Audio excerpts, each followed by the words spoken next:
This channel does not promote any violence, harmful, or illegal activities. All content provided by this channel is meant for an educational and information purpose only. হাওড়ার দিকে আমাদের নজর রাখতেই হচ্ছে, কারণ সেখানকার বাসিন্দারা রীতিমতো আতঙ্কের মধ্যে তারা দিন কাটাচ্ছেন। তাদের পানীয় জল নেই, বিদ্যুৎ বিচ্ছিন্ন বিভিন্ন এলাকা, এখনো পর্যন্ত ফাটল, আতঙ্ক, সঙ্গে মিথেন গ্যাসের যে একটা বিকট দুর্গন্ধ, সব কিছু মিলিয়ে একটা ভয়ঙ্কর পরিস্থিতি তৈরি হয়েছে। বলা হয়েছিল পরিস্থিতি আজ থেকে কিছুটা হলেও স্বাভাবিক হবে, কিন্তু বাস্তব অন্য কথা বলছে। সবটা নিয়ে সেখানকার পরিস্থিতি কি বোঝার চেষ্টা করব। আমাদের প্রতিনিধি সায়ন্তিকা বন্দ্যোপাধ্যায় একেবারে গ্রাউন্ড জিরো রয়েছে। শান্তিকা, কি ছবি উঠে আসছে?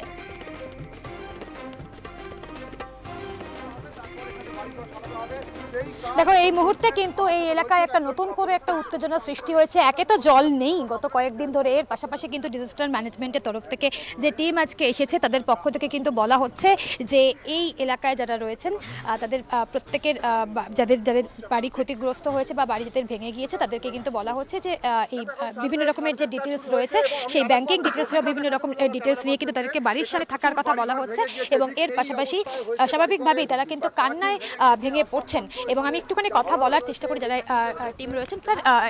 এবং এই মুহূর্তে সেই ছবিটা তুমি দেখতে পাচ্ছ যে এখানে কিন্তু সেই যে সমীক্ষার কাজ, অর্থাৎ প্রত্যেকটা বাড়িতে কতজন করে কি রয়েছে এবং কি রকমভাবে কি কাজকর্ম করা হচ্ছে, এবং এলাকা যারা যারা এই বাড়ির বাসিন্দা তারা কিন্তু স্বাভাবিকভাবেই তারা কিন্তু কান্নায় ভেঙে পড়ছেন। এবং তারা কিন্তু বলছেন যে এরকমভাবে হঠাৎ করে যদি তাদেরকে বাড়ি ছেড়ে চলে যেতে বলা হয় সেক্ষেত্রে তারা এরপর তারা কোথায় যাবেন, কি করবে, তারা কিন্তু বুঝতে পারছেন না। সেই জায়গায় দাঁড়িয়ে কিন্তু একদিকে যেরকম একটা ক্ষোভের পরিস্থিতি তৈরি হয়েছে, এর পাশাপাশি কিন্তু যারা এই বাড়িগুলোর যারা বাসিন্দা তারা কিন্তু যথেষ্ট চিন্তার মধ্যে রয়েছেন। কারণ তাদেরকে কিন্তু বলা হচ্ছে যে ভোটার কার্ড, আধার কার্ড বা ব্যাংকিং ডিটেলস সেই বিষয়গুলোকে নিয়ে তাদেরকে কিন্তু বাড়ি ছেড়ে চলে যাওয়ার কথা বলা হয়েছে। এবং তুমি দেখতে পাচ্ছ এখানটাতে এই বাড়িটাও কিন্তু যথেষ্ট পরিমাণে কিন্তু সেই বাড়িটা ক্ষতিগ্রস্ত হয়েছে। সেই জায়গায় দাঁড়িয়ে এই সকালবেলা থেকেই ডিজাস্টার ম্যানেজমেন্টের পক্ষ থেকে যে টিম এসছে সেই টিমের পক্ষ থেকে কিন্তু প্রত্যেকটা বাড়িতে এরকমভাবেই সেই সমীক্ষা হচ্ছে, সমীক্ষার কাজ হচ্ছে। তুমি দেখতে পাচ্ছ। আমি একটুখানি এলাকার ছবিটা, আশপাশের ছবিটা একবার দেখানোর চেষ্টা করব। এবং যথেষ্ট একটা সমস্যা। স্যার, একটা বিষয় একটুখানি জানতে চাইবো, এবং তুমি দেখতে পাচ্ছ আমি একটুখানি যদি ওই দিকটা যাওয়ার চেষ্টা করি, তোমাকে এই যে বাড়িটা সেদিনকে ভেঙে পড়েছিল সেই বাড়িটার সামনে একটুখানি একবার যাওয়ার চেষ্টা করব।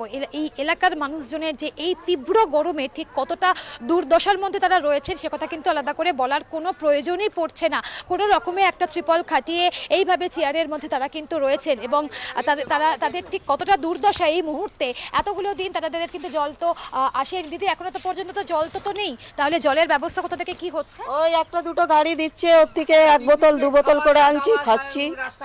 আপনার বাড়ি কি ক্ষতিগ্রস্ত হয়েছে? বাড়ি ওই তো বাড়ি, দেখো আমরা ঘরে ঢুকতে পারছি না, এই যে তিরপাল খাটিয়েছে নিচে। এবং এই মুহূর্তে যে বেশ কিছু একটি টিম এসছে, তারা বলছে যে ভোটার কার্ড, আধার কার্ড ইত্যাদিকে নিয়ে আপনাদেরকেও কি বলেছে? হ্যাঁ, ওরা অ্যালাউন্স করে যাচ্ছে যে আপনারা ভোটার কার্ড, আধার কার্ড সব ডকুমেন্টস নিজের কাছে রাখুন। যদি এখান থেকে তো অনেককেই বলা হচ্ছে, আপনাদের ঠিক পাশের যে পাড়াটাই রয়েছে তাদেরকে অনেককেই বলা হয়েছে যে ভোটার কার্ড, আধার কার্ড ইত্যাদি নিয়ে আপাতত বাড়ি ছাড়তে, যে অস্থায়ী যে ক্যাম্প রয়েছে সেখানে যেতে। যদি আপনাদেরকেও সেটা বলা হয় কি করবেন? চলে যাবেন? ক্যাম্পে যাব না, আমরা এখানেই থাকবো। আজকে ক্যাম্পে যাব, কালকে ওখান দিয়ে বলবে আপনারা চলে যান। কোথায় যাব? একটা বিষয় একটু জানতে চাইবো, এই যে একটা এত বড় একটা ঘটনা ঘটলো এই গরমের মধ্যে, আপনাদের মাথার উপরে ছাদ নেই, খাবার জল নেই, অত্যন্ত দুর্দশার মধ্যে আপনারা রয়েছেন, এবং এই যে ঘটনা, সেই ঘটনা কেন ঘটলো? ঘটনাটা ঘটেছে এই ভাগাড়ে যে কাঁচরা পড়ছে না, সব ঢিবি হয়ে গেছে, ওই তো লোড হয়ে গেছে পুরো না, ওইটা আস্তে আস্তে করে বসছে, ওই দিনে এর দিয়ে ফাটছে, ওর ভিতরে একটা গ্যাস আছে, ও গ্যাসের জন্যই ফাটছে। দেখুন ওই ফাটছিল না, এই দিয়ে আমরা এমনি পা রাখছিলাম না, তো গরম গরম ভাপ লাগছিল পায়ের মধ্যে, পুরো গরম গরম, ওই গ্যাসটাই পুরো ফাটিয়ে ফাটিয়ে চলে যাচ্ছে। এখন মানে আমরা বাড়িতে ঢুকতে পারছি না, বাড়িতে আওয়াজ দিচ্ছে, কট কট কট কট কট ওরা আওয়াজ দিচ্ছে, আওয়াজ হয়েছে। আমরা ওই জন্য ভয়তে সব তিরপাল উরপাল লাগিয়ে। আওয়াজটা কবে হয়েছে? আজকে তো হয়নি, মানে 2-3 দিন আগে দিয়ে আওয়াজ হচ্ছে। এবং আপনারা এরকম একটা জায়গায় থাকেন, একটা তো দুর্গন্ধের একটা পরিস্থিতি তো অবশ্যই রয়েছে। দীর্ঘদিন ধরে হাওড়ায় কোনো নির্বাচন নেই, কোথাও কোনো রকমভাবে কোনো অভিযোগ কি জানিয়েছিলেন যে এই এলাকার ওপরে যেন একটা নজর দেওয়া হয়? কারণ এই এলাকায় এত মানুষের বসবাস, আপনারা একদম কার্যত অত্যন্ত রিস্কের মধ্যেই থাকেন। কাউকে কি কোনো অভিযোগ জানিয়ে? অভিযোগ এর আগে ওই এমনি ঘটনা হয়েছিল, ওই দিকটা হয়েছিল, ড্রেন পুরো উঠে গেছিলো একবার এমনি গ্যাস দিয়ে পুরো। তখন এসেছিলো আধিকারিকরা, সব বলেছিল কি এগুলো সব তুলে নিয়ে যাবে, তখন তো আর কোনো অ্যাকশন নেয়নি। তখন দিয়ে আর কোনো কিছু করিনি, বলেছিল এগুলো পুরো কেটে ফেটে সব সাইজ করে দিবে, আর কিছু হয়নি। এবং আপনাদের এলাকায় একটা পুকুর রয়েছে এইখানটা, সেই পুকুরের জলটা তো খুব একটা ব্যবহারযোগ্য নয়, কিন্তু সেটাও তো ব্যবহার এই মুহূর্তে কি তাহলে করতে হচ্ছে? অসুবিধা আছে, জল নেই তো পুরো গায়ে ঘা হয়ে যাচ্ছে। আমি আমি আমি একটুখানি সুদীপকে হাতের ছবিটা একটুখানি দেখাতে বলবো। ঠিক আছে, আপনি একটু হাতটা একটু দেখান।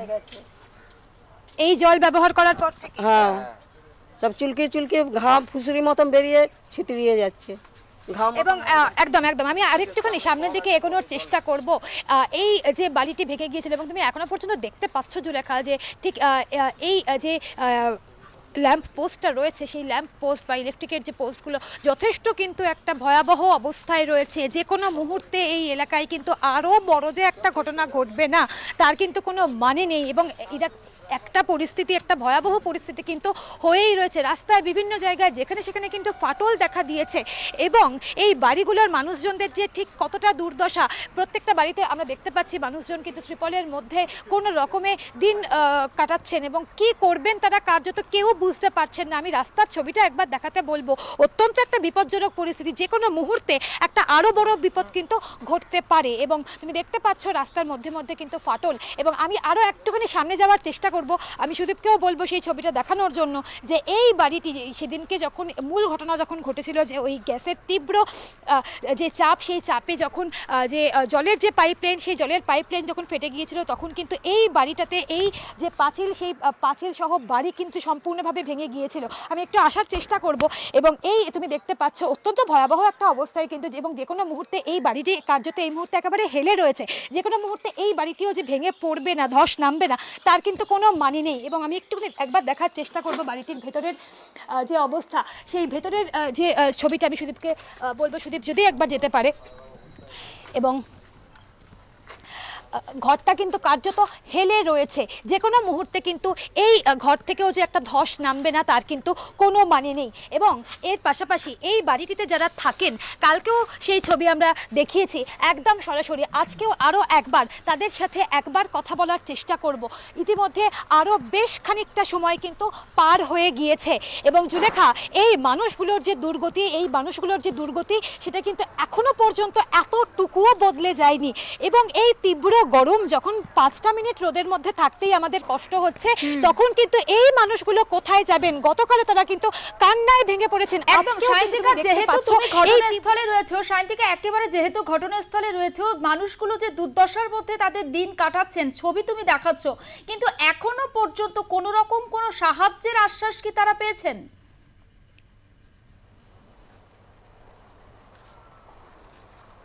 দেখো, সাহায্যের আশ্বাস যে তারা খুব একটা পেয়েছেন তারা কিন্তু তাদের কাছ থেকে কিন্তু এখনো পর্যন্ত সেটা জানা যাচ্ছে না। সাহায্যের থেকেও বড় কথা, এই মুহূর্তে তাদের কাছে একটা নতুন চিন্তা হয়ে দাঁড়িয়েছে যে এই ডিজাস্টার ম্যানেজমেন্টের পক্ষ থেকে এই মাইকিংয়ে বলা হচ্ছে যে তাদেরকে কিন্তু ভোটার কার্ড, আধার কার্ড, প্যান কার্ড বা ব্যাংকিং ডিটেলস ইত্যাদিগুলোকে নিয়ে বাড়ির সামনে থাকতে, এবং কিছুক্ষণ আগেও সেই উত্তেজনার ছবি আমরা সরাসরি তুলে ধরেছিলাম আমাদের আর+এর পর্দায়, যে এলাকার বাসী তারা কিন্তু ক্ষোভে ফেটে পড়ছে। তারা বলছেন আজকে তাদের বাড়ি থেকে সরিয়ে দেওয়া হচ্ছে, ক্যাম্পে নিয়ে যাওয়া হচ্ছে, কাল তো তাহলে সেই ক্যাম্পও থাকবে না। আমি এখানে যারা রয়েছেন একবার একটুখানি কথা বলার চেষ্টা করি। দিদি, আপনাদের কাছ থেকে কিছু কি বলা হয়েছে যে ব্যাংকিং ডিটেলস, ভোটার কার্ড, আধার কার্ড নিয়ে থাকতে? হ্যাঁ হ্যাঁ বলেছে। এবং ইতিমধ্যেই তো ঘর চলে গিয়েছে, খাবার জল নেই। এরপর যেটুকু একটা আশ্বাস, পাশে থাকার যে আশ্বাস, সেটাও খুব একটা আসেনি যে সবকিছু ঠিক হয়ে যাবে। এরপর বলা হচ্ছে ক্যাম্পে চলে যেতে। আপনারা কি ক্যাম্পে যেতে ইচ্ছুক? ক্যাম্পে কেন যাবো? জিনিসপত্র সব ঘরে আছে, কেন যাবো আমরা? হ্যাঁ বলুন। বলছি জিনিসপত্র সব ঘরে পড়ে আছে, ক্যাম্পে কি করে যাব? ঘর বাড়ি ছেড়ে এখান থেকে। কোনো রকম কোনো আশ্বাস কি কেউ আপনাদের দিয়েছে যে সব বাড়ি ঘর ঠিক করে দেওয়া হবে? এসব তো কিছু বলা হয়নি, যে আসছে খালি বলছে হ্যাঁ দেখছি এইসবই বলে যাচ্ছে। এবং জল তো এখনো পর্যন্ত নেই। জল ফল কিচ্ছু আসে না, না জল না কারেন্ট কিচ্ছু নেই। ক্লাবের পক্ষ থেকে কি খাওয়া দাওয়ার যে ব্যবস্থা হয়েছিল সেটা কি আজকেও হচ্ছে?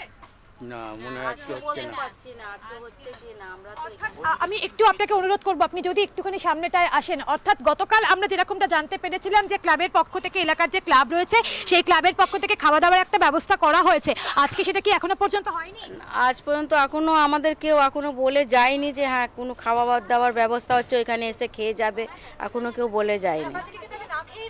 সকাল থেকে না খেয়ে রয়েছি, ওই যে বাইরের রাস্তার দোকান দিয়ে ওই রুটি ফুটি কিনে বাচ্চাদের খাইয়েছি এইসব। এবং তাহলে জল এই মুহূর্তে কোথা থেকে পাচ্ছেন? জলও আমরা বাইরে থেকে ওই অন্য অন্য এলাকাতে জল এসছে, ওইখান থেকে বয়ে বয়ে নিয়ে এসে একটু খেয়েছি। এখানে যে পুকুরটা রয়েছে সেই পুকুরের জল খুব একটা ভালো নয়। কিছুক্ষণ আগেই একজনের সাথে কথা বলছিলাম যে সেই জল ব্যবহার করে তার গায়ে বেশ কিছু সমস্যা দেখা দিচ্ছে। সেই জল তো মনে হয় ভালো নয়, কিন্তু ব্যবহার তো করতে হচ্ছে নিত্য প্রয়োজনীয়। হ্যাঁ, এখন তো কিছু পাচ্ছি না, ওইটাই ব্যবহার করছি, কি করব, ওইটাই ব্যবহার করছি, ওতেই আমরা যা পাচ্ছি একটু চান টান করে নিচ্ছি। হ্যাঁ, আমরা তো রাজ্য সরকারকে জানাতে চাই, আমাদের নেত্রীকে আমরা জানাতে চাই, দিদিকে জানাতে চাই যে দিদি আমাদের জন্যে, আমরা গরিব মানুষ, আমাদের কোনো ইয়ে নেই, ঠাঁই নেই, আমাদের জন্যে আপনাকে চিরকালের জন্য আমাদের পুনর্বাসন দিতে হবে। পুনর্বাসন দিন, আমরা অনেক দিনকার এখানকার বাসিন্দা, আমাদের বাপ ঠাকুরদা সব এখানে কেটে গেছে, আমাদের পুনর্বাসন দিন। আপনি সব জায়গায় করছেন, আমাদের গরিবদের জন্য করুন। আমরা এইটাই দিদির কাছে বার্তাটা পৌঁছাতে চাই। আর দিদি নিজে একবার এসে দেখুক না আমরা কি পরিস্থিতিতে আছি, আমরা চাই দিদি একবার আসুন। মুখ্যমন্ত্রী মমতা বন্দ্যোপাধ্যায় একবার নিজে আসুন আপনাদের কাছে, এই যে দুর্দশা একবার এসে দেখে যান। হ্যাঁ, একবার এসে দেখে যান, আমাদের নিজের চোখ থেকে দেখে যান দুর্দশাটা, যে আমরা কি পরিস্থিতিতে আছি, এটা আমরা দিদি। একদম জুলেখা, তুমি দেখতে পাচ্ছ এখানে যারা বড় রয়েছেন তারা কিন্তু এই পরিস্থিতির সঙ্গে মানিয়ে নিচ্ছে না চাইলেও। কিন্তু এখানে দেখো তুমি, প্রচুর বাচ্চা রয়েছে, অনেক মেয়ে রয়েছে, তাদের কিন্তু বিভিন্ন রকমের সমস্যা হতে পারে, তাদের বাথরুমে যাবার দরকার হতে পারে। সেক্ষেত্রে তারা কি করবেন তারা কিন্তু বুঝতে পারছে না। এই তীব্র গরমে এতগুলো মানুষ, ওই যে ড্রামটা আমি দেখতে পাচ্ছি সেই ড্রামটাও কিন্তু ভর্তি নয়। এই তীব্র গরমে তারা বসে রয়েছেন, রোদের তাপ রয়েছে, ফলত স্বাভাবিকভাবে জলের যে টেস্টটা সেটা অনেকটা বেশি পরিমাণে হবে। এবং এইটুকু জলে এতগুলো মানুষ তারা কিন্তু ভাগ করে খাচ্ছেন। এবং বারে বারে প্রশ্ন উঠছে, তারা যখন এই মানুষগুলো যখন আমাদের কাছেও জানতে চাইছেন যে আমরা তাদের দুর্দশার কথা জানতে চাইছি, কিন্তু তাদের অবস্থার কি কোনো রকম কোনো পরিবর্তন হবে, সেই উত্তর কিন্তু কার্যত থাকছে না। আমি আবারও একটুখানি সামনেটায় যাওয়ার চেষ্টা করবো, যেখানে এই মুহূর্তে ডিজাস্টার ম্যানেজমেন্টের টিম তারা কিন্তু প্রত্যেকটা বাড়িতে বাড়িতে গিয়ে সমীক্ষা করছে। এবং সবথেকে যেটা চিন্তার বিষয়, একদিকে তো এই এলাকায় একটা তীব্র যে একটা গন্ধ, সেটা শুধুমাত্র বর্জ্যের গন্ধ নয়, এই যে গ্যাসের যে একটা ঝাঁঝালো গন্ধ, নিঃশ্বাস নেওয়ার ক্ষেত্রে একটা সমস্যা, সেটা যেমন তো রয়েছেই। আমরা কাজ করতে এসে সেই প্রতিকূলতা কিন্তু আমরাও কিন্তু অনুভব করছি। এর পাশাপাশি যেরকমভাবে ধোঁয়া দেখা যাচ্ছে এবং সেই বর্জ্যের যে একটা পাহাড় কার্যত হয়ে রয়েছে, সেই পাহাড়ের যে তীব্র একটা চাপ, সেই চাপের ফলেই একটা এত বড় একটা দুর্ঘটনা কিন্তু ঘটে গিয়েছে, যার জন্য এই এলাকার প্রায় 15 থেকে 16,000 মানুষ কিন্তু এই এলাকায় থাকেন বলে শোনা যাচ্ছে। তাদের দুর্গতির কিন্তু সীমা নেই। যদি বিষয়টা শীতকালের ক্ষেত্রে হতো হয়তো এতটাও সমস্যা হতো না, কিন্তু গরমকাল যখন প্রত্যেকটা মানুষের জলের চাহিদাটা অনেক বেশি বেড়ে যায়, এবং এই মুহূর্তে ডিজাস্টার ম্যানেজমেন্টের টিম তারা কিন্তু এখনও সেই সমীক্ষা করছে। আবারও সেই ছবিটা কিন্তু দেখাবো, অর্থাৎ নতুন করে কিন্তু একটা চাপ বা নতুন করে যে একটা প্রেশার তাদের উপরে এসছে, যে এই যেটা বলা হচ্ছে ভোটার কার্ড, আধার কার্ড ইত্যাদি সঙ্গে রাখুন, এবং তারপর এখান থেকে এই এলাকা থেকে কিছুটা দূরে একটি যে স্কুল, সেখানে যে অস্থায়ী ক্যাম্প খোলা হয়েছে সেখানে তাদেরকে চলে যাওয়ার কথা। নতুন করে যে একটা তাদের উপরে এই মুহূর্তে একটা মানসিক চাপ সৃষ্টি হয়েছে, সে কথা কিন্তু আলাদা করে অস্বীকার করা যাচ্ছে না। এবং সেই ছবিটা আবারও দেখাচ্ছি, তুমি দেখতে পাচ্ছ যেখানে কিন্তু এলাকার মানুষজনের সঙ্গে ডিজাস্টার ম্যানেজমেন্টের যে টিম রয়েছে তারা কিন্তু কথা বলছেন, অর্থাৎ এবং যেখান থেকে আমরা এখন এই মুহূর্তে কথা বলে এলাম, এবার কিন্তু ডিজাস্টার ম্যানেজমেন্টের টিম আরও ভেতরে যাচ্ছে, সেই মানুষজনদের সাথেও তারা এবার কথা বলবেন। কার্যত এই মানুষগুলোর যে দুর্দশা তা কিন্তু চোখে দেখা যাচ্ছে না, কারণ এই তীব্র রোদের মধ্যে কোনো রকমে তারা রয়েছেন। এরপর তাদের পরিস্থিতি কি হবে, কতদিনে এই সমস্যার সমাধান হবে, এবং যাদের মাথার উপরে এই মুহূর্তে ছাদটুকুও নেই, এবং সেই যাদের মাথার উপরে ছাদটুকু রয়েছে তারাও কিন্তু একটা অনিশ্চয়তার মধ্যে দিন কাটাচ্ছেন। কবে এই অনিশ্চয়তা কাটবে তার উত্তর কিন্তু কার্যত নেই। জুলেখা, একেবারে নজর থাক সায়ন্তিকা, আপাতত তোমাকে ধন্যবাদ। এবং সেই ছবি আমরা আমাদের দর্শকদের সামনে তুলে ধরলাম তোমার মাধ্যমে। ডিজাস্টার ম্যানেজমেন্টের টিম তারা ঘটনাস্থলে পৌঁছে গিয়েছেন, প্রত্যেকটা বাড়িতে তারা যাচ্ছেন, গোটা পরিস্থিতি তারা খতিয়ে দেখছেন। তবে যে আশ্বাসটা দেওয়া হচ্ছে যে আজকে থেকে পরিস্থিতি হয়তো স্বাভাবিক হবে, কিন্তু বাস্তব চিত্র কিন্তু অন্য কথা বলছে। অর্থাৎ পরিস্থিতি কবে স্বাভাবিক হবে সেখানকার বাসিন্দারা তারা জানেন না। তাদের যে সমস্ত প্রয়োজনীয় ডকুমেন্টস রয়েছে সেই ডকুমেন্টসগুলো তাদের কাছে রাখতে বলা হয়েছে, এবং যে ক্যাম্প করা হয়েছে তাদের থাকার জন্য সেই ক্যাম্পে তাদের যাওয়ার কথা বলা হচ্ছে। তবে এখনো অনেক পরিবার রয়েছেন, তাদেরকে এখনো কোথাও যেতে বলা হয়নি। তারা কার্যত ত্রিপল টানিয়ে সেখানে রয়েছেন, কিন্তু তারা যাবেন কোথায়? তাদের একটাই বক্তব্য, মুখ্যমন্ত্রী মমতা বন্দ্যোপাধ্যায় নিজে ঘটনাস্থলে আসুন, সরেজমিনে প্রত্যক্ষ করুন তারা ঠিক কোন দুর্দশার মধ্যে দিয়ে দিন কাটাচ্ছেন সেটা।